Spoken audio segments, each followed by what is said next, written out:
We would like to begin by acknowledging the traditional owners of the land on which we meet today and pay our respects to the elders past, present and emerging.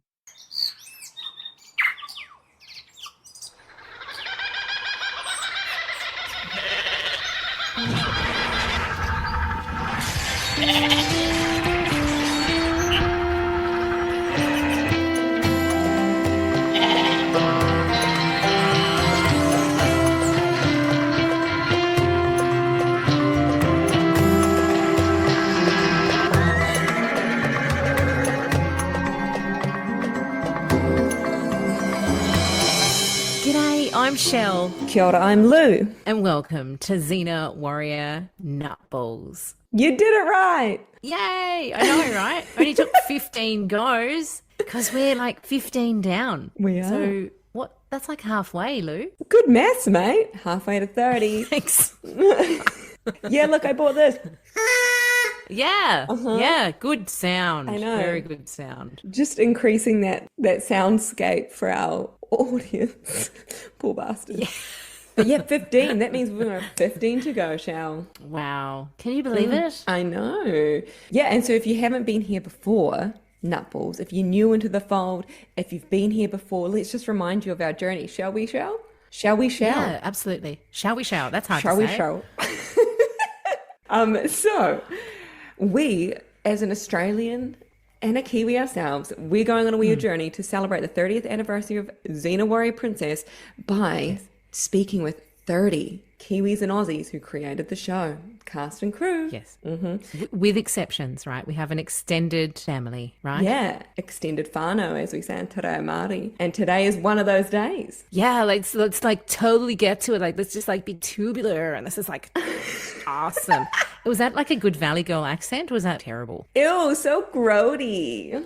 I feel like I'm doing too much of a vocal fry. It's like not quite. Yeah, you are. But it's okay. Look, I'm not known for accents. Anyways, who is it? Who's this amazing person? It is the one, the only. Alexandra Tydings. Woohoo! I'm going to do this again. I know. There are not enough words to say how excited we were to talk to this person.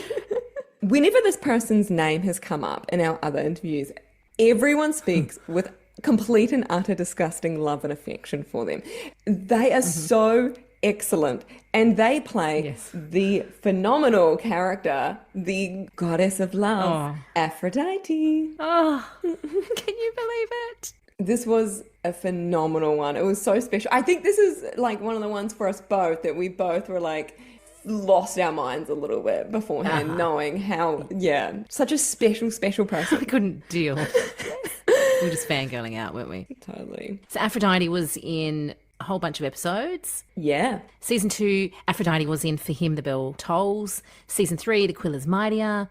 We've got Fins, Femmes and Gems. Season 4, If the Shoe Fits. Season 5, Little Problems, Punchlines, Marriage with Fish Sticks, Motherhood. Yeah. Season 6, The God You Know, You Were There, Many Happy Returns. Dude, like, she far out. Like, that's so many episodes, hey? Like, it's crazy. It's super solid, and it's kind of cool how you see that as the seasons go on, it increases more and more and more because the audience just loves Aphrodite, and we really want her and need her. And something we do talk about with Alex is the whole Lucy Light situation. So Aphrodite is like well known as being paired up with Gabrielle. Yeah. Whenever Xena's not really in the full episode. So there's like so many of these episodes are really cool. One-on-ones pretty much between Aphrodite and Gabrielle. Yes. Which leads into other things. Something called Gaphrodite. Yes, your favourites. Oh my you seem goodness. to like this. Yes, I do. I love Gaphrodite. So if anyone doesn't know, we will actually explain it in the interview. So I'll just shh and leave it there. Yes. We talk loads about Gaphrodite. And let's talk about that kiss, hey? Where You're Aphrodite obsessed goes to with kiss. I am. I fucking am. So obsessed. And it's so sexy, like just like her in this like space of who am I, what's going on, and knocking over. Hashtags. Oh, hang on. I don't want to give anything away here. You guys have to tune in. And we should mention that Alex is part of the rainbow community. That's pretty cool. Yeah, cool. Another thing that I adore about Alex, this person contains multitudes. They are so bloody intelligent. And if you didn't hear me rave about them in the Garth Maxwell interview, they went to Brown University. They recently got a Masters of Art in Gender and Women's Studies. They are phenomenally articulate. And they're actually an intimacy coordinator as well. Yeah, so cool. They're such an impressive human. Aphrodite is the goddess of love and famously the sister to her big bro, Ares, god of war. And so they spent a lot of time working with Kevin Smith. So we're pretty lucky in this interview. They give us a bunch of really cool stories. Yeah, amazing. What great memories. They really are. We've got to talk about, okay, there's so many episodes that Aphrodite is in that I adore, but one particular one that we've got to quickly talk about is motherhood, because it is so excellent. And I think before this one, right, Aphrodite, how would you describe this character, Shao? What are the words that come to mind? Aphrodite? Yeah. Oh, beautiful clown. Beautiful clown. Love? Yeah, I mean, I like the words that come for me are just like pink lingerie. Oh, okay. Oh, you mean like describing words? All right. Hot? I think Aphrodite she begins as one character and then we see her go on this really beautiful journey alongside Gabrielle where she kind of gets more and more depth. She almost gets more and more understanding of her own realm that she is the goddess of love, almost by being alongside Gabrielle. And we kind of, at pinnacles, she kind of starts as a bit of like a selfish, silly fool.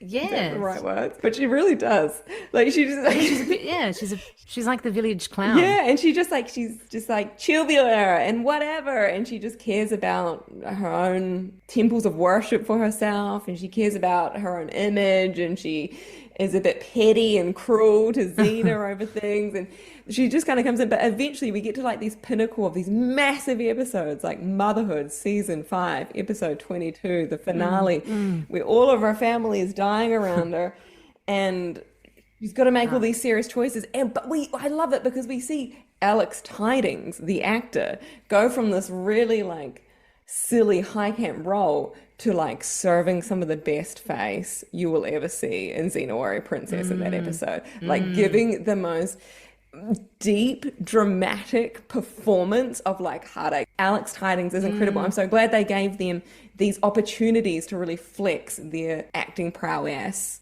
for us as fans. Yeah, they're such an incredible, beautiful, stunning, creative. They are incredible. Yeah. And you feel that when you talk to them, hey? Like, just real and genuine and, just such a cool person, man. I'm just so inspired by Alex. I really was inspired. I totally agree. And, you often hear the word like genuine and authentic. There is something about this person that is like, I don't know what the right word is, but it's like, it's unfakeable. Like, they're just so real and they're the real deal. And I don't even know how to like get the words around that properly to be able to describe the experience of speaking with them, but they're so incredibly there in themselves and in a cool Bowie t-shirt. I gotta totally. Yeah. Hey, you know what's a really good way to lead us into this interview? I thought I could read a little bit from Sappho's poem Ode to Aphrodite. Yes, let me just get my Sappho book that's here and just blow off the dust. Like every good lesbian, I have my Sappho book here next to all my Xena stuff. Deathless Aphrodite, throned in flowers, daughter of Zeus, oh terrible enchantress.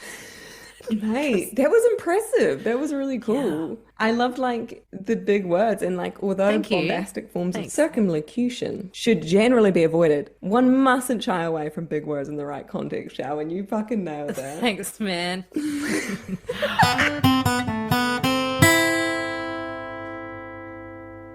By the gods, mortal Xenites, we have today the irresistible sparkle of hilarious glamour and heart.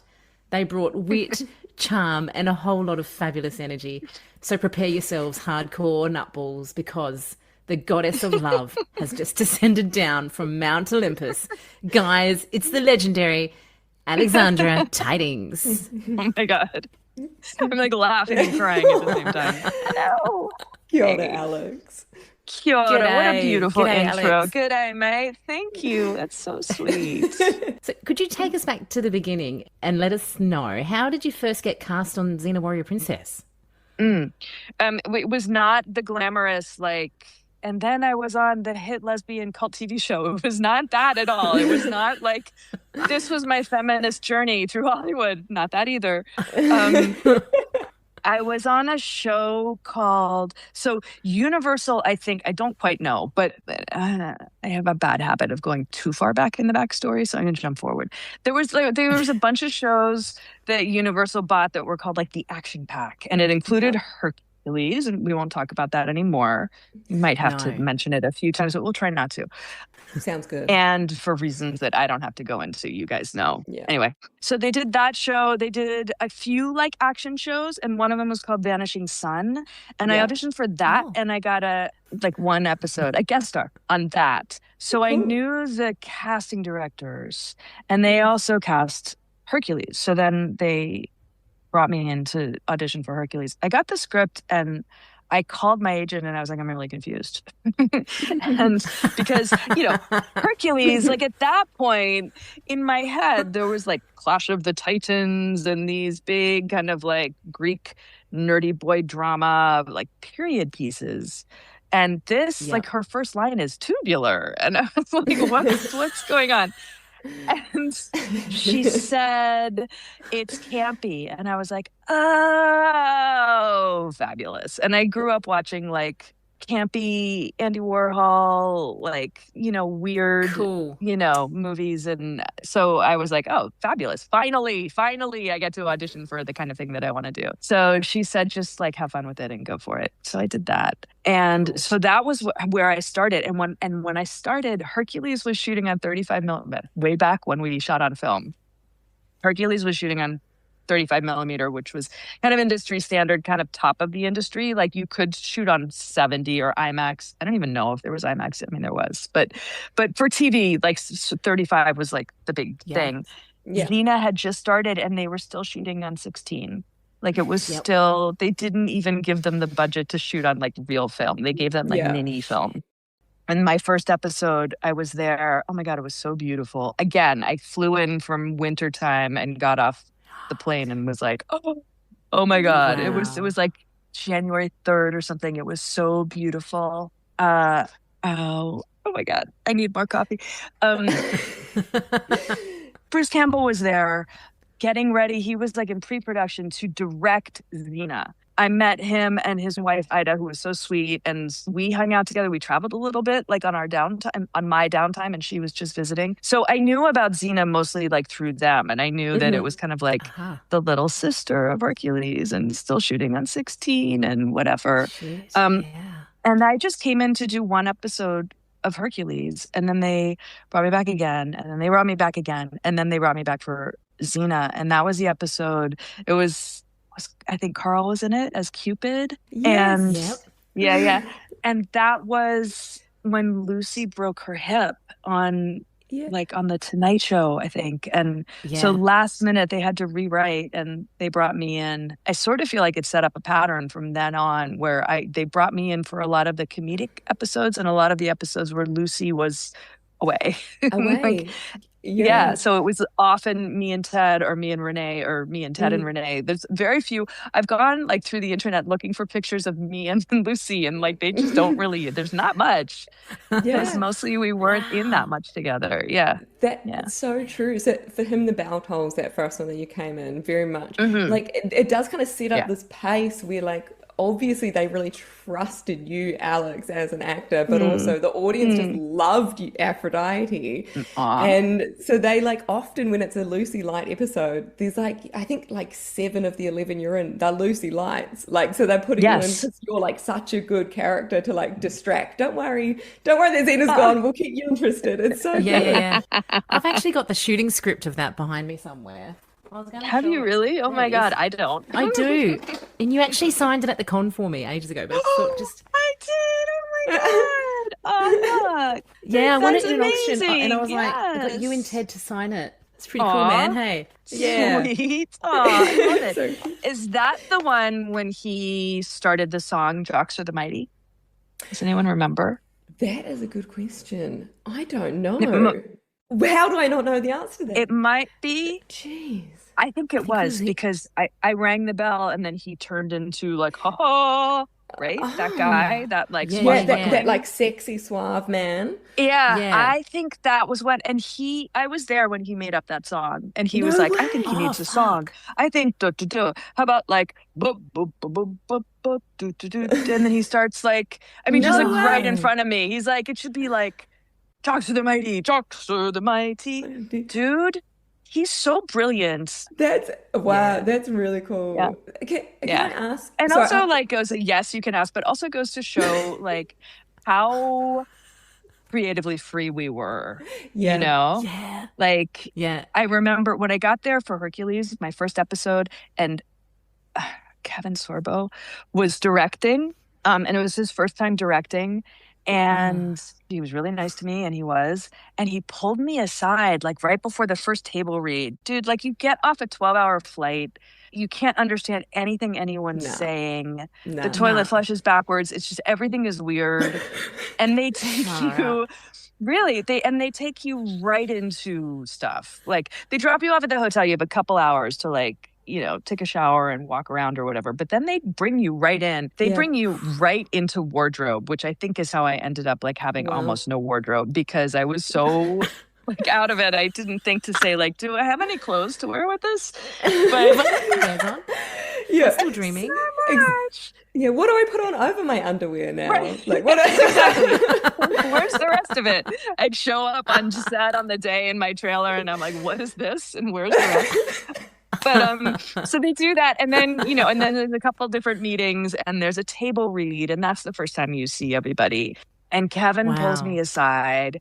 He pulls me aside before the table read. Now, my process as an actor is like very pre-production heavy. I spend a lot of time researching and working. I have an acting coach who I pay to help me go through it and make all these decisions and choices. And you have to keep it loose, because you might get there on the day and find out that they have something different in mind. You have to be ready to do that. But you also want to come like as ready to go as possible, because there usually isn't any rehearsal, and you're usually kind of on your own. You got to do it. Show up ready to go and do it. And so I was there, ready to go, ready to do it. And Kevin pulls me aside and he goes, no, listen, we're a day ahead in New Zealand, which means like the producers aren't really around. So if you want to change stuff, like if you want to rewrite some dialogue. And I was like, what? Wow. And he was like, I mean, we do it all the time because the producers aren't here. There's nothing they can say. We can't even, you know, if we're shooting on Monday, it's their Sunday. We can't even call them. So just do whatever you want. You know, he's like, I'm not really sure about this whole Aphrodite surfer girl thing. I think maybe she should be more like a horseback girl from Connecticut. And I was like, I need to prepare a horseback girl from Connecticut. And I was like, oh my God, what are we going to do? So I just thought, like, oh, not at all. Nor did I rewrite fucking dialogue. So I was like, okay. I almost panicked. And then I was like, just do what you came here prepared to do. So I just did that. Yeah. And I got a few laughs at the table read. I was like, that's a good sign. And then afterwards I went up to Kevin and I was like, okay, so this like horsey girl. And he was like, just do what you did. Like, you got it. Don't change anything. And I was like, oh, thank God. But I bring this up because that kind of creativity does sort of bubble through. Don't tell Rob. Awesome. And we love Rob. And I mean, he gave birth to this crazy things and all the different crazy iterations of it and all the different wild, like different universes and all of that. So he definitely was not a hamper to creativity in any way. But just to say, like, there was this kind of vibe of like, you can play, you can do some crazy stuff if you want. They're going to let you try it. Yeah, it was fun. Yeah. That's really cool. Yeah. A really cool trust in the talent and the skills of you all, you know. That's and you guys delivered. Every time you got given that freedom, you can feel it.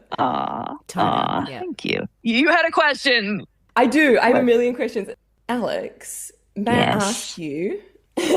Sorry. Who's your I'm getting sidetracked by an animal. I'm like, oh, I know. Black cat. Oh, no, darling. Oh, she's a black cat. Aphrodite's cute. She's a black cat on Friday the 13th. How much better can we get than that? Yeah. That's so lucky. I'm really interested in, because one of the things, look, I've come to the fandom quite late. Like, I didn't watch it when it was on at the time, and were you even alive when it was on at the time? Right, I was young, but thank you. My good skin. No, look, I have to say, as a fan that watched it more recently, right? And learning about you specifically, so Alexandra Tydings, like the incredible intelligence that is behind the character Aw. Aphrodite, and Yeah. the lived experience of your life in the community and in Mm. the queer community blew my mind. And it made me have so much more respect, to be honest, for the Oh. show in ways. I was Mm. really wondering, like being part of kind of that 90s third wave feminism on this enormously empowering feminist show, what was it like portraying Aphrodite? There's so much in that question. It was weird because Hollywood didn't take those shows very seriously. No. Hollywood was really doing other things. And so it was kind of like this weird other life that I had where I would go to New Zealand and do this show. I looked nothing like Aphrodite. I Hmm. had like short blonde hair. I have never worn pink in my life. Like I'm not a femme. I'm just not. Like I never Sure. have been. Yeah. I mean, I like to glam up sometimes, but not much. So I got recognized like 3 times in my life, I think, outside of Wow. conventions. Yeah. And one Wow. time was at a record store back when those were around off of my credit card. The guy who was No like ringing me way. up looked at the credit card and was like, "Is that you?" And I was like, "Yeah, yeah." Whoa. So funny. Another time was in Costa Rica, like 10 years ago, What? where, 10 yeah, years ago. it was, I know, I was like in my 40s and it was like airing on air. And I Yeah. was at an ice cream place and the lady was like, "I know you." I was like, "Who are you talking Wow. to?" Yeah, yeah. But like Wow. less so than at the time. I mean, I quickly knew really from my New York friends because they're always cooler than your LA friends. Sorry, LA friends. I love you dearly, but New York's just cooler. Like we can just all agree on that, right? Like it's an objective New York's statement. cool, man. Yeah. Yeah. Yeah. And I mean I love LA. I really do. But like New York anyway, so I started hearing from them like, dude, Xena is kind of blowing up over here. Like there's this whole Wow. kind of underground cult, lesbian, blah blah Yeah. blah. And I was like, wait, what?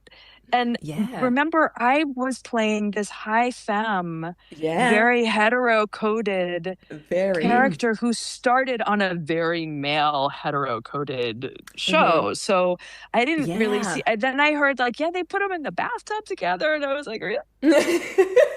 Like that's so awesome. And then I started hearing about like lesbian night at the Kit Kat Club and stuff Yep. like that. Yeah. I actually went to one of those. Catherine Fugé, who's also a writer on the show, Yes, she and yes, I I know one her. time, I think it was when the show was still on. I think it was like 2000. We went to New York together Whoa. and dropped in on that place. That was super fun. No But like way. that's the kind of place I Oh would my go when I was in gosh. college, you know? Like The lesbians must have lost their minds. They must have been I going, mean, what? I don't know. Honestly, they might not have recognized me. Like, I don't know. So, OGs, if you're listening and you've been Yeah. at that club in New York, you're rubbing shoulders, Mm. man, with Aphrodite. Yep, That's fully. But it was cool. And I used to, when I started doing conventions, which is really a mind fuck if you've never been on that side of that experience. Like you go from, Sure. I mean, in LA, you're like pretty anonymous all the time. You're kind of like in your car most of the time. You might have a moment or two of high glamour if you have a premiere for something, but honestly, that doesn't happen very often. And Yeah. and then all of a sudden you're brought into this thing and you step out on the stage and there's all these people.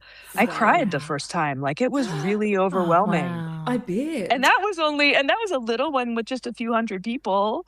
And then the next one I did was huge. It was a Comic-Con Oh my it God. was Milwaukee Comic-Con and there were thousands of people there. And Whoa. it was really wild. It was just so overwhelming. And so many people want to talk to you and they're all so lovely and you want to talk to them, but then there's also all these people behind them waiting Yeah.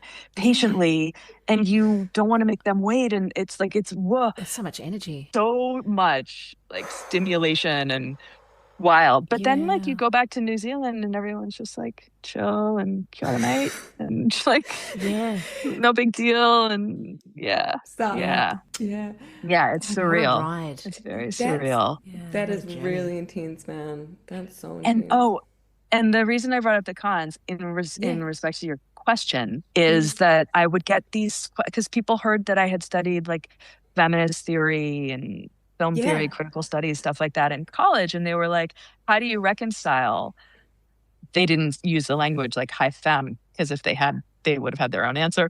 But like, how do you reconcile playing this like pink, busty character and being a feminist? Yeah. And I feel like now at this point, kind of post Greta Gerwig and post Dolly Parton being such an icon, we have a lot of examples of like, you know, we don't need to denigrate the femme in order to be feminist. Yes, that's right. But at that moment, that was really kind of a like sex positive feminism was not a term, and it's a complicated term and some people don't like it. I haven't found anything better. Can we find something better, like to say that sex positive and pro woman? Like it's still an issue. I'm still writing about this. I'm still studying about this. Like totally. How do we like reclaim sexuality without bringing a whole bunch of fucked up baggage with it? Cool. Yeah. So you see what I'm saying? Like it's I interesting. can totally see what you're saying, and I really love that because it must be something like even now 30 years on, like there's an evolution there of looking back at it as well, and like but that's because that character, like, just Aphrodite in ways she's I would argue the most feminist at times, like because of that. Like I know we're not quite at the right wording yet, but the sex positivity of her, like she very is like in touch with her body, herself. She knows what she wants, and she's comfortable to talk about that and want that. And we don't really see that from the leads a lot of the time, which is very cool. Yeah. I mean, not thank you that we don't see it from the leads. They were, I mean, for all of their lesbian love story, they were a little like kind of Puritan about like a little bit. They weren't like the most sensual part of the show typically. Not always. No, not for sure. Yeah. I think part of that was also like it was the 90s and they were not going to show two women actually together, right? Yeah, you'd get cancelled. Exactly. So it kind of puts them in a bit of a stalemate where they've got this the main relationship is actually kind of, you can't show it physically, so how do you keep it going and keep it burning? Exactly. And, uncovering new insights into Xena all these years later. So Alex, are there any Kiwis or Aussies you worked with on the show who you really want us Xenites to know about that were behind the scenes that didn't get much acknowledgement? Oh, interesting. That's such an interesting question. Well, I mean, of course, the first people that popped in my mind, Kiwis and Aussies, are going to be Garth, Maxwell, Lucy Lawless, and Carl Urban. And I'm pretty sure you've heard of those people.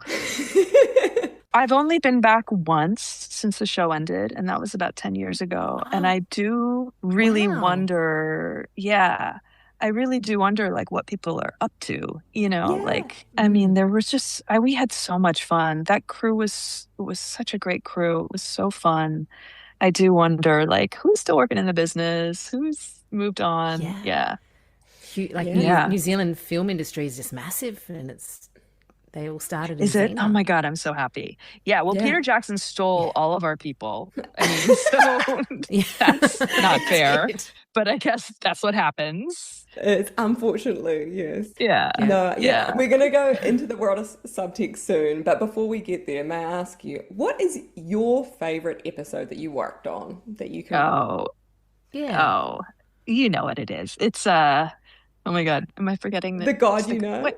Thank you. That's what I was going to say. And then I was like, no, wait, that's not what it is. Yeah, that's what it is. Yeah, for sure. Yeah. Really? Garth, Maxwell, and Alexis Arquette are they're like a magical combination. If I could work with the two of them forever and never, that would be a dream. It was so fun. It was super, super fun. It was also, I want to tell you, it was a disaster when I arrived. Every time in production, there's a whole like process. There's a whole like chain of actions that happen. Starts with the script. And then all of the departments get the script, and then they figure out what they have to do in order to make the script come to life, right? And then there'll be a new version of the script. Like, so there's like kind of like a locked version. It's not locked. There's a first version of the script, and that goes out to everyone. And so all the designers start designing all the elements that need to come through. But then they'll have a rewrite. Her script, like the script that you have, Shell, is white pages. Right. Then the next rewrite, instead of printing up a whole new script, they'll just print the pages that are new. And those will be a different color. And there's actually a system to what the colors are. I don't remember. So like, let's say the first new pages are yellow. I don't remember. So you have a mostly white script with a few yellow pages. And then let's say there's another draft And so you have the white pages, you have the yellow pages, and then the new pages will be pink, let's say. And then the next version will be blue and then purple and blah, blah, blah. Well, by the time I got there, this script was like a rainbow, which is not a great sign. Typically, it's like, okay, we don't know what we're making here. Yeah. And I got to the table read, which I think is the first time I ever met Garth Maxwell. No, actually, I must have met him in costumes first because I had a whole new wardrobe and I had a whole new wig. And thank you for that. I love being able to like wear different things. Yeah, I mean, amazing, right? Do you know what I did? Okay, we're sidetracking here. They did this makeup test. And they kind of covered up my eyebrows so that I had like David Bowie, like early Bowie, no eyebrows. Yeah. And they so they would just kind of like paste over them and then put like foundation over so that my eyebrows would disappear. And I didn't like that. So I didn't want my own little eyebrows poking out. So I went home and I plucked out all of my eyebrows so that it would be. Yeah, I did. So they had no choice but to. I did it kind of like slowly at first. I did like, kind of like gave myself more of an early 90s like pencil line. And then I was just like, fuck it, I'm ripping them all out. I really wanted it to look. Yes. Yeah. Wow. And some people since then have been like, girl, you are so lucky they grew back because they don't always like. But, my eyebrows are fucked from the 90s. Yeah, I right? could draw mine on. Yeah. We butchered them. I know, it's so funny. And now there's like this caterpillar brow look vibe. All the people I know are like putting serum on to make them grow bushier. It's so funny how fashion works on your face. So I must have met Garth that morning in wardrobe and not remember any of it because I was in a daze because I just got off an airplane. Then I come back, we go to the table read. And I think Rob was there, which that's not that usual. Like a lot of times he'd be in LA when I was down there. He went back and forth. And Lucy was there. And that's like we talked about. Like she wasn't in, a lot of my episodes were very Lucy light. So this was a really Lucy heavy episode. It was. And what was going on in the script when I arrived was they weren't quite sure. They knew Caligula was bad. They knew Aphrodite was involved somehow, but they didn't quite know how. And in some of the versions, she was really into him. Some of the versions, she thought he was gross. And so I said, what if by the way, guys, you learn as an actress very young, especially if you're a young actress. And I'm going to say, especially if you're female, but I could be wrong because I've never been male, or coded male, but I'm going to say probably more so for female actors. You're just told to shut the fuck up. Like they just don't want to hear your ideas typically. Obviously not when you get to a certain level, but like, especially if you come up as a guest star, you'll notice like the lead of a show might say, hey, can I say this instead? And usually the director will be like, yeah, sure, that's fine. But if you're a guest star and you're like, hey, can I say this? And they're like, just do the script. Like there's kind of a thing. Like they're not really interested, especially as an academic and like a kind of an intellectual. I don't want to call myself an intellectual, but someone who's curious about theory and thinking kind of systematically about things. Like it's just I just learned really fast. Like they don't want to hear your ideas. They want to see your ideas. If you want to show them a thing, like a body movement or something, they're happy to see it. They don't really want you fucking around with words. But I took a risk in this case, and I said, what if Aphrodite's relationship with Caligula is like toxic? What if it's like an addiction? And then we have her stuck to him, but it's not good. And then we have Xena having something to fight against. And Lucy was like, I like that. Later on, awesome. Garth reached out to me. I don't remember how. This is like, what, like 2001? I had email, but I don't think I was like on email the way we're always on things now. Somehow he got me a message. Maybe it was an email. Maybe he got like a letter delivered. Maybe they delivered a new, I don't remember. Yeah, they probably maybe the shooting schedule, and he put in a note with it.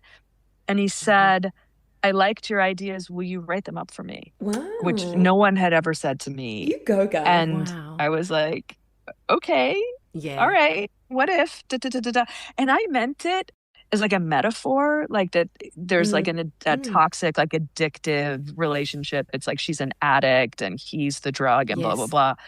And then the next version of the script, she's like shaking, like detoxing. And I was like, I meant it metaphorically, but okay. 'Cause, I mean, who doesn't want to play an addict? That's such a great character to play. So great role. Yeah. it was so fun. And then the shooting was just incredibly creative, incredibly decadent, like those giant sets with like all these gorgeous extras kind of canoodling around, and like it was just so fun. Lexi was having the time of her life.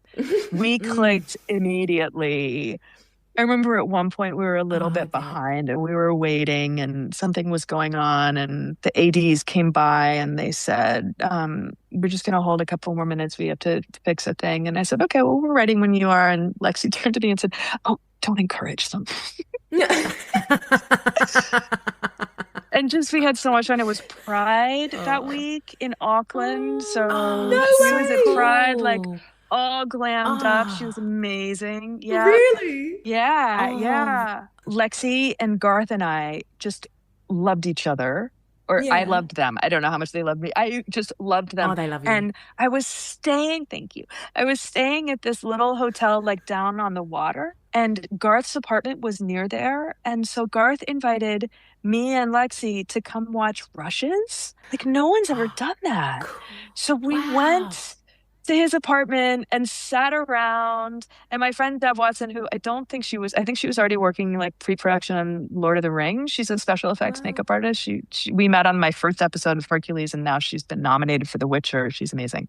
Oh my God. Yeah. So she tagged along, and the four of us, I think it was just the four of us, drinking like it's when I discovered New Zealand Sauvignon Blanc. I was like, oh my God, this tastes like grapes. And they were like, Alex, wine's made out of grapes.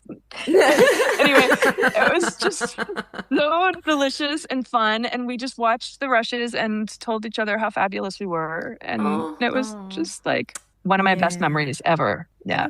Yep. I love that so much. So cool. Well, I love that that's your favorite episode. Can we talk a little bit about the fanship? Have you ever heard of it? It's called Gaphrodite. It's Gabrielle and Aphrodite.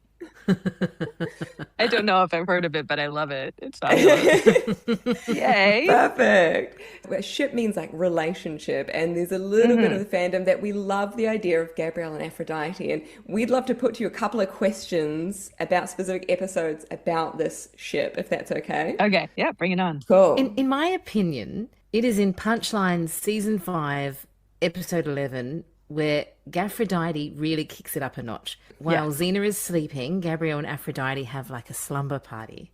And Aphrodite seems to genuinely care. There's a real intimacy there. What are your memories of working on that episode? Oh my God, it was so fun. By the way, this was also a shit show, this episode. So let's normalize things being terrible before they become wonderful, before right? they become cute. I love that. This was a show. Do you guys know what a bottle show is? Yeah. This was a bottle show. So a bottle show is where they kind of recycle clips from old episodes and they figure out a narrative way to like kind of hold it all together, so then you can like save money and not have to produce new footage and reuse old footage. So this was a bottle show that was initially framed Lacrimose. Is that his name? Yeah. What? Yeah. Lacrimose. It was originally, I believe, I could be wrong, we're going back, but as I understand it, it was originally a Lacrimose episode. And the thing that's tricky about a Lacrimose episode is that it's kind of like not very exciting to watch someone who's really depressed. You know? Yeah. So it wasn't really working. And then they were like, well, let's bring Aphrodite in and like kind of use it up a little bit. Yeah. So that's how I ended up. I don't think I was originally scripted in that episode at all. And they kind of like shoehorned me in at the last minute. First of all, I got to wear different clothes. So thank you. I got to have different hair. Thank you again. Also, how funny that like Xena was sleeping. I love that like framing. Like, so while the cat's away, the mice will, right, so great. And I loved it. It's the first time I think they wrote anything for me that kind of clicked into the lesbian subtext without even getting into the relationship between Aphrodite and Renee. Just that I got to say, what did I say? Latent tendencies? Latent tendencies. Yeah. Yes. Yeah. I was like, all right, they're bringing me in. My New York crew's going to be happy. Yes. That was when you were in your full like psychiatrist situation. Yes. So fun.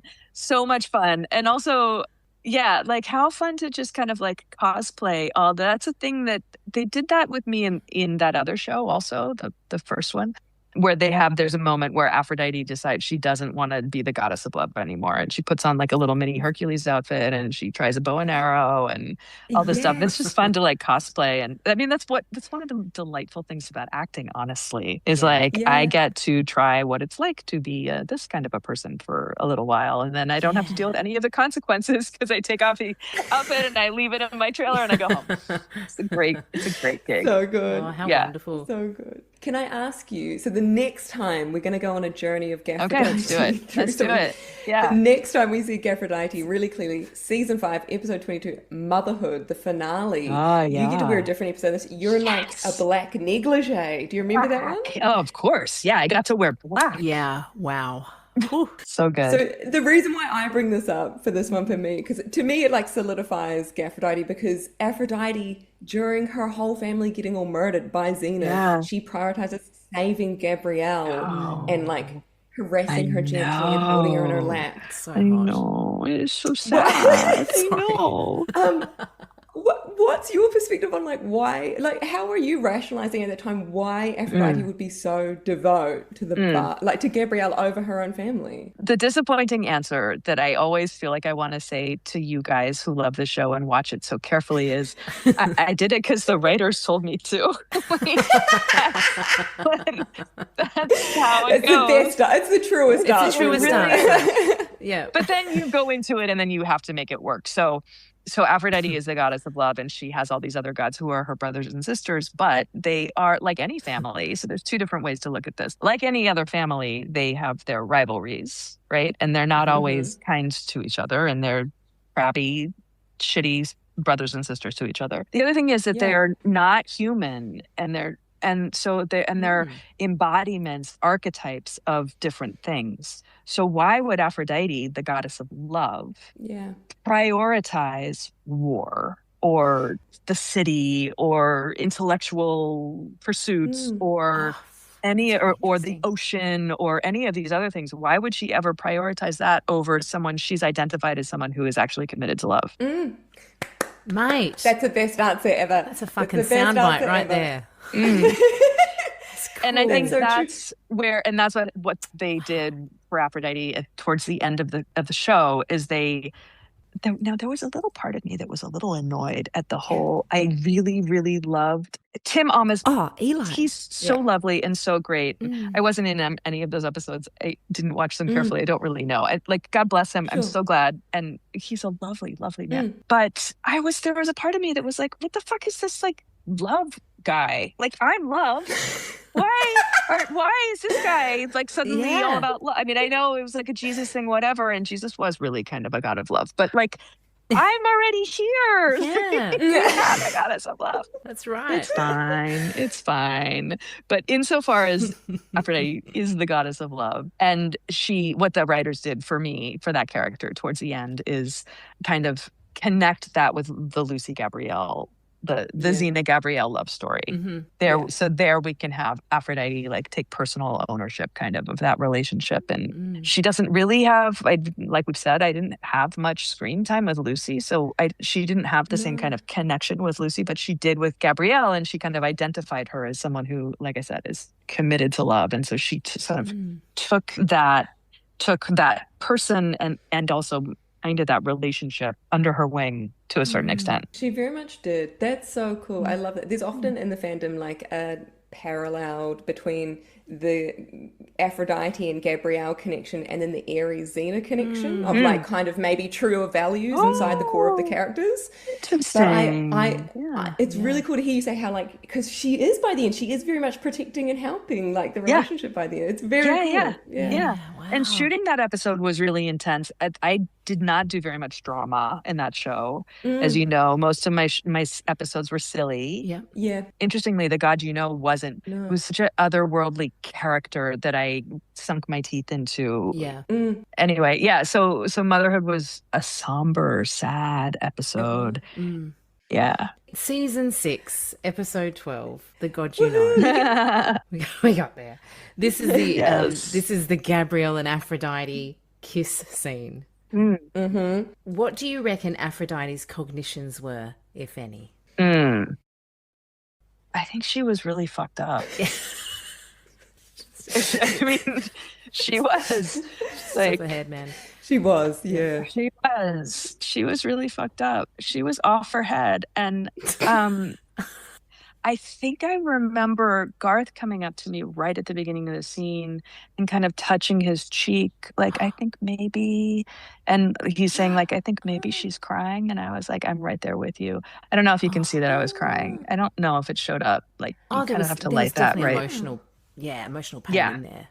For sure. And then I had done this walk, you guys. I don't know if you picked it up, but like this walk, I mean, I like sometimes people are like, what would you like to play? And there's a million things I would like to play. And at my age, it's like a whole different realm of queens and things. I don't know, but fuck yeah. You know what I would really like to play is like the older screen goddess fucked up junkie. Like the older addict who's like, you know what I mean? Like, I want to take that character into her 50s and see what that's like. You know, like Joan Crawford, kind of like one of those. All About Eve, but like 10 years later. Like Bette Davis. Yes, exactly. Betty Davis, exactly. So good. I did this whole walk through the whole show. And actually, that was one of the things that Lexi and Garth and I loved to watch. I love to watch myself. I actually hate watching myself. But when we would go back to Garth's apartment and watch these rushes, they would be like, where did you get this walk? And it was just like, it was my best. I don't know if you guys know who Edie Sedgwick is. She was like a Warhol superstar and she was an addict. And I loved her when I was in high school. And it's really not a great role model for a high school girl, but I really did. I wanted to be a Warhol girl, you know? Yeah. And so like this thing of like somebody who's really fucked up, but also trying to look elegant and cool. And also this really super high status, like thinking they're really cool, but also totally falling apart. So that's what that walk was. Yeah. And it's that moment when you're really falling apart, like when you just can't hold it together anymore. And I come into that hallway and I have that nice long walk and I kind of was stumbling around a little bit and I started to stumble. And there's like a column with a vase on it. And then Garth comes up to me and he's like, do you want to stumble and knock that off? And I was like, yeah, I definitely want. And then he was like to the props department. He was like, do we have a breakaway?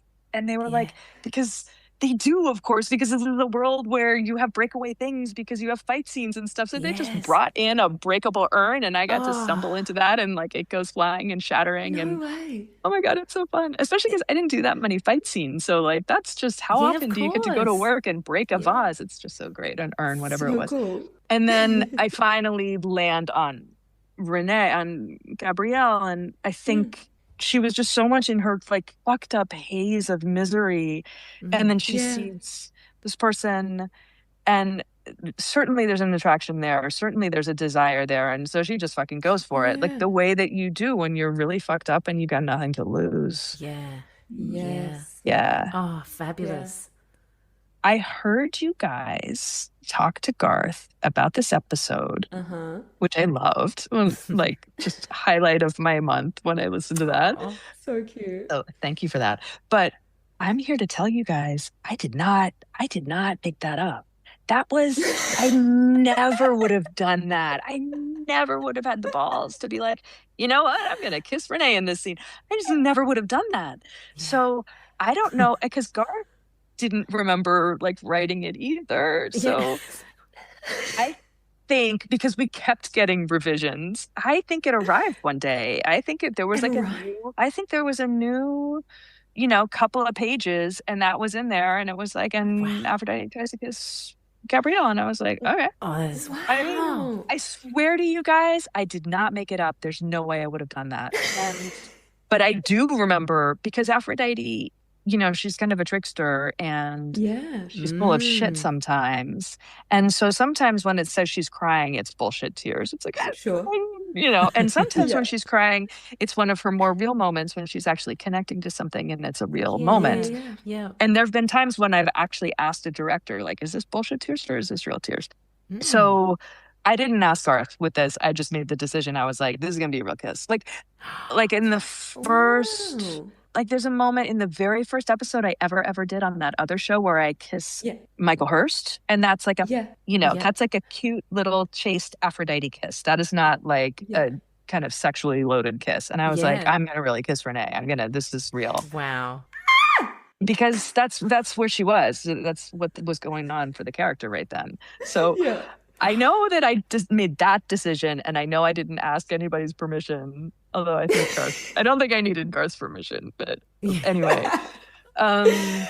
oh my God! Now I'm like, I'm an intimacy coordinator. I probably should have asked Renee's permission. Sorry, Ren. Anyway, yeah. We didn't have ICs back then. Stunning. I appreciate you helping us solve that mystery then of like where it may be. I haven't though. I mean, who knows? I think we might never know, you guys. We may never just know. Appeared. It was in the magic of the queerness of Pride Week. It was I just, know. ta-da. Yes. Yeah. Alex, did you there were so many cool things in Xena. Did you keep anything from the set? You guys, I'm such a loser. I really didn't. I give stuff away. I purge things periodically. You would never know by how much of a mess my house is, but I really do. I get rid of stuff. I lose stuff. I misplace stuff. I had all this Lord of the Rings stuff for a while, and then What? oh, where did that go? Yeah, Deb gave me all this Lord of the Rings stuff, and I'm like, shit, what did I do with it? I mean, at times I had like my bathrobe that had a big A, kind of like Xena logo, kind of A on it. Yeah. Cute. I had some crew. I had like a crew sweatshirt, crew hat. All that stuff's gone. I'm so sorry.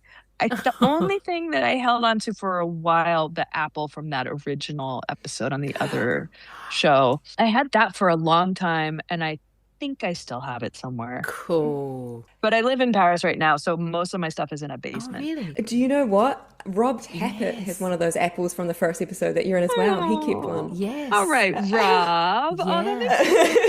I love that. That's awesome. That's so good. Yeah.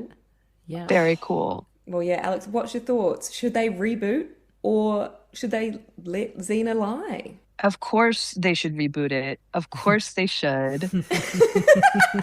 Of course they should bring all of us back. Of course they should make all these characters again. Maybe I can play my Betty Davis. Yes. Oh my God! That'd be the best. Aphrodite cross Betty Davis. I love that. Yes. Oh, I love that so much. I mean, people love it so much.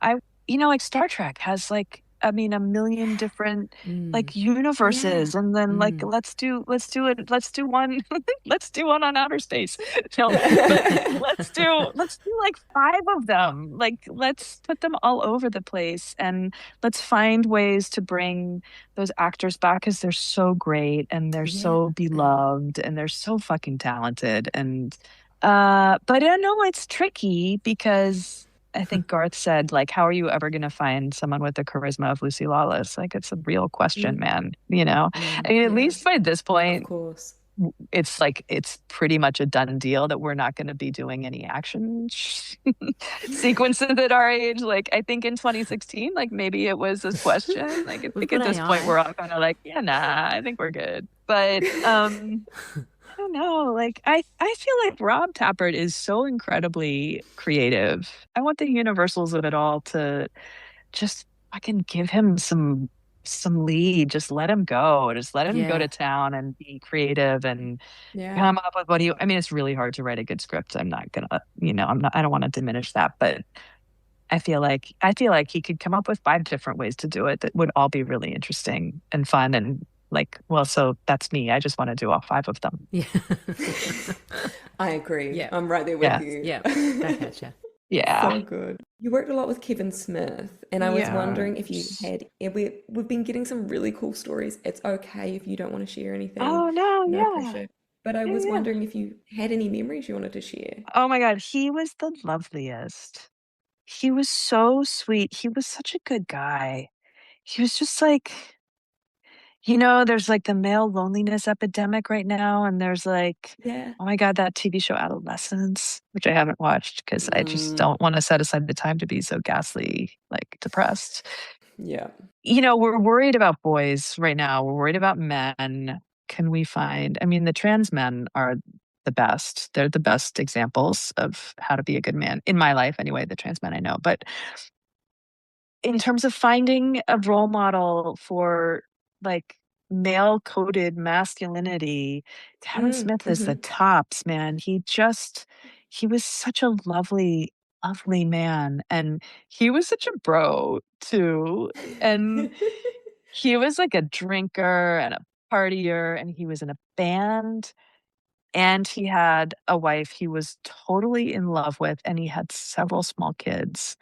And I remember, like, we'd all be in the makeup trailer really early and all kind of tired. And he would roll in and he'd be like, yeah, man, like, I finished the gig and rolled home at like 12:30, but then the kid woke up at like 2. So I had to get up and, I changed the diapers because she'd been with him all night. And, then I had to wake up at 5 to come to set. And I'm like, damn, like, wow, really good guy. amazing.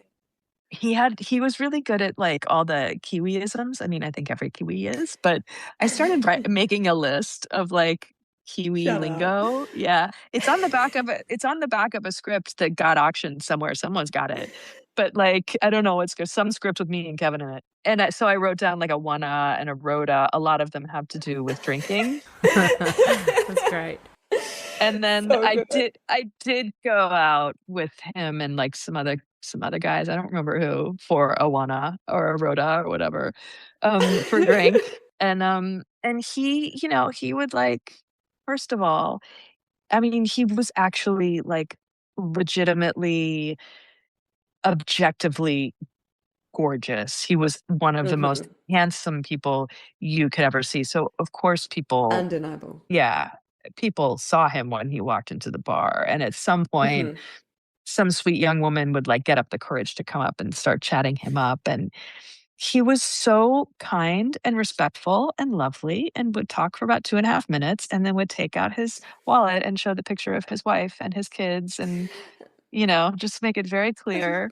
But in such a lovely, respectful, kind way. And then she would say, oh, okay. And then she'd walk away. And he kind of like, he's like the guy, he's like, if you have daughters, like I have daughters, like if I have daughters who are going to go out with straight men, he's the man. And I don't even mean like date. I mean like even just go out drinking. Like he's going to be the guy who's going to watch your drink and make sure no one messes with it. He's going to be the guy who's going to make sure if you get really drunk, he's going to get you home and in the door. He's not going to put you in a cab. He's going to make sure you are safe all the way back. You know what I mean? He was just that kind of guy. He was so, and he had a great sense of humor too. He was really funny.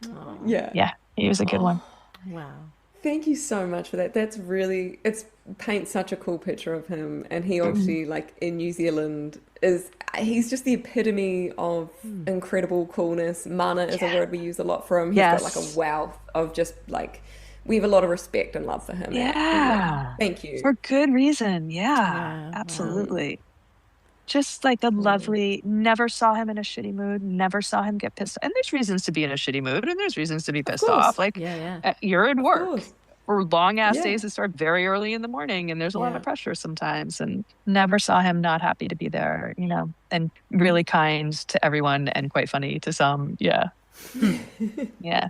So lovely good. bloke. Thank you for sharing that. Of course. So what are you working on at the moment that you could maybe tell us about? I have taken what a friend of mine calls a hard pivot. Oh. So I don't know if you guys know, I became an intimacy coordinator during COVID. That became my COVID project. Yeah. Cool. I became certified to be an intimacy coordinator. And then I worked a lot right when we came out of COVID. There was sort of like a bottleneck of work. And then there was suddenly lots of production. And I got a lot of work as an IC, and it was really interesting. Acting is my first love and always will be. It was like my first job was on stage. I will never not love that life so much, and for a million reasons, some of which we've touched on today. But I think maybe being an IC might be the most interesting job in the world. I mean, I think Barack Obama probably had a pretty interesting job, but next to that, being an IC is so Totally. interesting because, I mean, first of all, I think I'm ruined for real life because I grew up, I didn't really grow up, but I spent my career grew up on set. So it's just the world I know. Like, we're carnies. We are circus folk. Like, we cannot, I tried working in an office one time. It was a disaster. I don't have the body for it. I can't sit for that long. I don't have the attention span for it. Like, I can focus really intensely, and then it's time to go do something else. Like, so I will always love that. And this thing where like every day is different and every set is different and every group of people is different and you work in really intense environments with all these other creative people. There's also, this set has a really interesting power dynamic, which I've actually written about, that in some ways can be quite dangerous and toxic, especially when you're talking about sex scenes. And we have Harvey Weinstein as the perfect example. But of course. And there really is a hierarchy from like the top of the line to below the line, which is where all the crew sits, and somewhere in between is the actors, depending on their position, how famous they are, whether or not they're leads and stuff like that. But also there's so much freedom because it's a collaborative process to do your own work. So I really love that a lot. And ICing in particular, where you're working typically in areas that are quite vulnerable and involving simulated sex or nudity, it's fascinating and it's really important work. So I really, really enjoyed that. I also learned, don't tell the people who might still want to hire me as an IC, because I'm still doing that work. But I learned doing that work that like I really want to direct. I'd be watching the monitor, and a director can only have one director on the set, and they do not want anyone else second guessing them, nor should they. Like if you want to direct your own thing, go direct your own fucking thing. Like, you know. Yeah. Sure. But I did notice watching the monitor that I'd be like, fuck, I really want to go. Like, whisper to the actor, try this. Or, I mean, wouldn't it be cool if we put the camera over here? And I was like, girl, you need to direct, because like you can't be sitting here like thinking about somebody else, how you would do their job better. Go fucking do their job. So, right? Yeah. But it's not that easy. And I've studied a little bit along the way. The program I was in college a million years ago was like filmmaking and theory. So I did a little bit. Things have changed a lot back then. We were shooting on film like that. And like cutting with like a blade instead of a computer program. Yeah. What? But so different. I know, so wild. But so I wanted to catch up on all the many, many, many things. And I've learned a lot. I've learned a lot being on set, but there's a lot I don't know anything about. So, and I have directed a little bit. A friend of mine asked me I directed a music video for him a couple years ago. I've done a little bit of stuff, but I really wanted to kind of like sink my teeth in. And I also really wanted to leave the United States of America. Yeah. For obvious reasons. And so a friend of mine, along the way, I also got a master's in queer theory. It's a whole other conversation. But through that, I met a friend who's a professor, and I actually taught with him in the cinema studies department at the College of Staten Island. We can talk about this another time. But he told me about this school, this cinema school in Paris where he was teaching. Ooh. And I was, late one night after some dreadful, horrible thing happened politically in my country. I don't remember it. Like, you could also just say it was a Tuesday. So I was like up late at night, kind of stressing and on the interwebs. And I just kind of discovered that this school, they have a master's of filmmaking, and it's in Paris, and you get a student visa for 2 years to live in Paris. So anyway, all of which is to say, I'm in Paris as a student. Amazing. Studying filmmaking, which is wild. Beautiful. Oh my God. It's really fun. So cool. It's so weird. I'm a little bit older than like everyone else in my world. So that's interesting. And every once in a while, something will come up and they'll be like, well, Alex, like, what do we do on set? And I'll be like, well, and that's a funny moment. Yeah, you bring that element. It's weird to be so far away from home, and I miss my people a lot. But it's nice to be, I love being in school. I could be a student for the rest of my life. It's like entertainment for me. It's like turning on the TV. I just love like and such absorbing history in Paris, like the history of creatives. Exactly. Yeah. And So cool. Parisian film culture is amazing. Where can our listeners find you, Alex? Like, are you on Instagram or like Facebook? And I still have a foothold on Facebook, but it's really, I just check it very rarely. And yes, I'm still on Instagram and I check that more often. What's my handle, you guys? I can find it if you want. I think it's A Tidings. It's A Tydings. It's A Tydings. Thanks, Lou. Legend. It's got the very first picture in the scroll is me and Alexis from the God Geno, and that's how you can tell that it's me. Beautiful. Anybody else is not me. So the final bonus question I'm going to ask you, Alex, is do you think, this is just a bit of a cheeky one, it's silly, at the end of the series, when Xena dies, do you reckon Aphrodite was there to catch Gabrielle on the rebound? That's a great question, God, Lou. that would be nasty. That would be so wrong. But so wrong it could be right? I don't know. So wrong it could be right. I mean, I don't know. I mean, like the fun answer is, of course, like, because Aphrodite is like at the end of the day, she's always self-serving, right? Like she's Yeah. Yeah. she is the goddess of love, but she's Yeah. gonna do what's best for her always. So Yeah. yeah, that could be, yeah, maybe. But I think in the narrative of the whole thing, I think it's more like she's there to dry the tears, because I think the real love is Gabrielle and Xena, and I think she's there to hold all of that and embody it to a certain degree. Why not both? Yeah. You know, Aphrodite is definitely poly, so why not both? Why not both? Yeah. Yeah, she is. Yeah. Ain't that the truth? Also, wait, hold on. Also, like in some universe, Catherine Fugé does another. Actually, she should write. Well, no, Rob has to write it, but she should write one too. You know, where that was just a dream, and we all come back, and they're living in their old age together with a bunch of cats. You know, Yes. like Yes. I think that has to happen. Yeah. Exactly. Just a couple of old tavern wenches. Yeah, or man. something. Yeah. Yeah. Exactly. Love that. Oh. Ngā mihi nui, Alex. It's just been what a absolute beautiful conversation to get to speak to the goddess of Aroha, the goddess of love. It's so incredible. And I have to say, we've talked to a fair few people now, and so many people that we talk about how much they loved working with you. Yeah. And how, like a lot of them mention you by name, and I just wanted to share that with you. And we fans love you. We adore you for who you are outside of the Xeniverse and who you are inside of it. And we just thank you for being such an incredible person. Thank you so much. That's lovely. Mwah. So nice. Thank you. You guys are awesome. Oh, you are. This was a blast. Wow. That was a journey. That's going to take me ages to come down off that, man. I'm telling you, mate. Yeah, I know. I love them. I don't know. What else do you say? I'm in love. I'm in love. Yeah.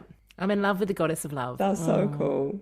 I want to hang out with them. Yeah, I know, right? It is so cool. Something that just still blows my mind coming into this fandom, like later on, is like how incredibly amazing all of the people are that made this show. Yeah. We are so lucky as a fandom, Xenites, we're so lucky to have people like Alex Tydings fighting the good fight, comfortable to talk about tricky things. Yeah. Part of the queer community, lived experience within it. They're amazing. And They're during an the amazing- 90s, like bloody hell. Yeah. And such an intelligent person, creatively intelligent as well, which I just love. Yeah. I just listen to them talk all bloody day. Yeah, devastatingly intelligent. And just disarmingly fascinating and interested. And we had so many kind of like chats before and even after about like lots of stuff, you know, like what we were all doing. And it felt like an old friend that I met that day. Absolutely. I agree. Yeah, it's just a really special energy that someone can offer you in a conversation. It's very uncommon. And it, probably what I want to say is that all of those people that talked up Alex are absolutely correct. Yeah. You can't probably understand how cool they are. Yep. Yep. Spot on, mate. Well said. It's Alex just has no apologies, you know. Of course they wouldn't have apologies because they're just incredible humans. Just a beautiful person just to sit and chat. And you're right, like when we weren't recording as well, just having a chat about, what we do for a living and, oh, that's really interesting. I find that fascinating. And yeah, just a beautiful, beautiful human being. Shell, one thing I just wanted to 100% confirm for Alex was that they were right. It was for him the bell tolls where Ted Raimi would have wrote Joxer the Mighty Song and they would have witnessed that. How cool! Oh, God, we're bad Xenites not knowing that. Normally we're all over that shit. I know. How good was it to hear that Garth, Alexis and Alex are all like hanging out together in New Zealand Pride, watching one of the queerest episodes of Xena. It's so amazing to know that in the making of Xena, those guys were just all hanging out, drinking beautiful New Zealand Sauv Blanc and watching the rushes. So sick. Yeah, 3 queer icons and so cool to hear those amazing stories all down on the viaduct in New Zealand. Oh, amazing. One thing that I wanted to talk about was that they talk about all the cool Kiwi slang that they were picking up off Kevin Smith. And they talk about a whānau and a rhoda. And so a whānau these are all like deep Kiwi slang. So it makes me also get a real insight into who Kevin Smith was. Yeah, this is really deep because most Aussie and Kiwi slang crosses over and I have no idea what you're about to say. No, totally. And it makes me be like, Kevin Smith, I know he grew up in Timaru and that is like a deep South Island, which is where I'm from, little town. It just makes me love him so much. So a whānau is just like a one drink, like you're just going out for just a quick whānau, like a quick fun whānau at the pub. And a rhoda normally is it is it roadie? It's a roadie normally, yeah, like for an Aussie. Yeah, we do call it. See, most New Zealanders would call it a roadie. I had to call my dad to clarify these to make sure because it's kind of different generation of words too. And rhoda, yeah, a rhoda can be I'm glad both. you whispered that. Rhoda is like both. It can be a roadie, like you've got your drink for the road and you're like on the road walking. It can also be like we're gonna go for a drive and have like a quick like an actual drive roadie to get a drink together. Like normally, so you're gonna go on a roadie for a rhoda. Aha! Oh, wow. Yes, exactly. Thanks for clarifying, Lou, because we wouldn't have a clue what had been said. And do you know what? If any New Zealanders listen and you want to correct me, please do. Yeah, and if there's Kiwis listening, write on our stuff because I want to know. Yeah, oh my God. I'm aware of a few of the Aussies that write on our stuff, but I want some Kiwis to like put your hands up, man, and say, oi, Kiwi here. Yeah, kia ora, guys. Kia ora, whānau. How cool was it that we just got to extend our whānau again, our family? Yay! Uh-huh. So special. So, Nutballs, we're actually going on a 2-month break. Yes. Yes. Lou's fucking off to bloody Greece. I know. Not Xena related, would you believe? Oh, you're going to find Xena meaning all over the place, mate. You're not wrong. Athena statue? Aphrodite? That's in Xena. That's in Xena. I did that in the Vatican. That's the only way I knew all the mythology stuff. Such a good... I was like, okay. Artemis. Look, we may drop an epi somewhere in between. We're calling them epis. As a surprise. Yeah, I just wanted to be fucking all like happening. Dropping an epi. Come on, OGs, help me out. Okay.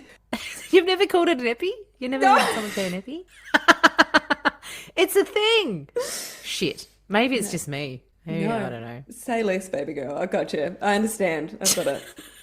But we're going to be back with the second innings. That was a good cricket. Look at you go. Second innings. I love that. Yeah, keeping the theme. Aussie New Zealander. Well done. We love our cricket. But we've got some amazing guests, haven't we, coming up? We're going to blow your nutballs off. Xenites. Yes. No, we absolutely are. We've got some very amazing, cool guests. So please stay tuned. All right, Nutballs, you can follow us at XenaWarriorNutballs.com. We're on Instagram, Facebook. You can listen to us on Spotify, Apple Podbean. Please rate us 5 stars. It helps these stories get out there, guys. Yeah. We want to keep the Xena-verse alive forever and ever and ever and ever. It gets these cool stories about these Kiwis and Aussies on this show. Just celebrates them, man. Celebrates them all so much more. They deserve it. Yeah. It's the heartbeat of Xena, and it deserves to be known. I think that's it. Battle on, Xenites! Ka kite anō. We'll see you again soon. Oh my God, Shao, remember how hard it was for me to say circumlocution? Circulum. Although bombastic forms of circumlocution.